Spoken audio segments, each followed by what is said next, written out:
இலங்கை போக்குவரத்து சபையின் யாழ்ப்பாணம் மத்திய பேருந்து நிலையத்தில் இன்று காலை நடைபெற்ற கால அட்டவணைக்கு முரணான சேவை ஒன்றால் ஏற்பட்ட முரண்பாட்டை அடுத்து யாழ் மத்திய பேருந்து நிலையத்தில் தனியார் மற்றும் இபோசா தரப்பினரிடையே குழப்ப நிலை ஒன்று ஏற்பட்டது.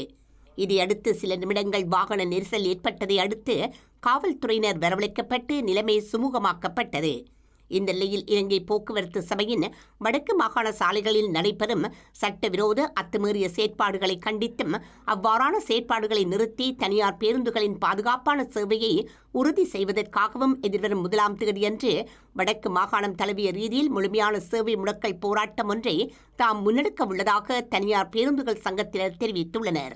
யாழ்ப்பாணத்திலிருந்து போகிற வவுனியா பஸ்களும் கிளிநொச்சி மாவட்டத்திலிருந்து போகிற வவுனியா பஸ்களுக்கும் தாக்கி முட்டுப்பட்டு அடிபாடு வரக்கூடிய சூழ்நிலையை இவர் உருவாக்கியிருக்கிறார். இதால் மக்களுக்கு ஒரு சிறந்த பாதுகாப்பான சேவைகளை வழங்க முடியாமல் இருக்கிறது. இது நாங்கள் கௌரவ ஆளுநரிடம் கூறியிருந்தோம்.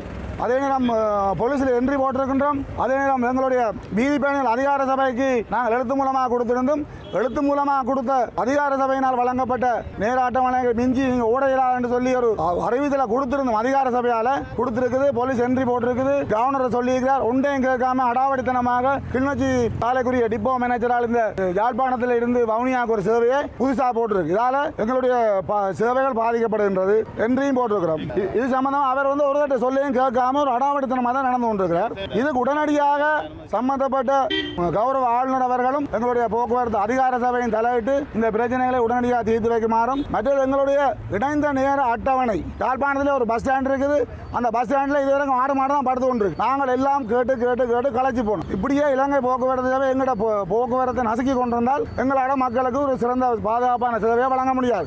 இப்படியான அத்துமீறிய சேவைகளை போட்டுக்கொண்டு வரதால விபத்துகள் எல்லாம் ரோட்டிலே கைகலப்புகள் வரக்கூடிய நிலைமையில உருவாக்குறது இந்த இலங்கை போக்குவரத்து சபை தான்.